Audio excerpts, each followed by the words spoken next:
C Joseph Vijay எனும் நான்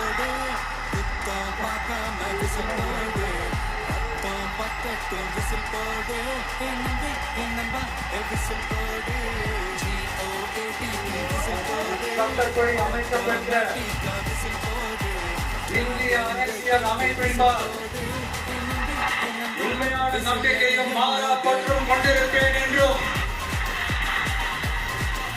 இந்திய நாட்டின் ஒப்பில்லாத முழு முதல் ஆட்சியையும் ஒருமையையும் நிலைநிறுத்துவேன் என்றும் தமிழ்நாட்டு அரசின் முதலமைச்சராக உண்மையாகவும் உளச்சான்றின் படியும் என் கடமைகளை நிறைவேற்றுவேன் என்றும் அரசியல் அமைப்பிற்கும் சட்டத்திற்கும் இணங்க அச்சமும் ஒருதலை சார்பும் இன்றி விருப்பு வெறுப்பை விலக்கி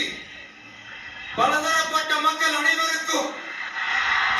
நேர்மையான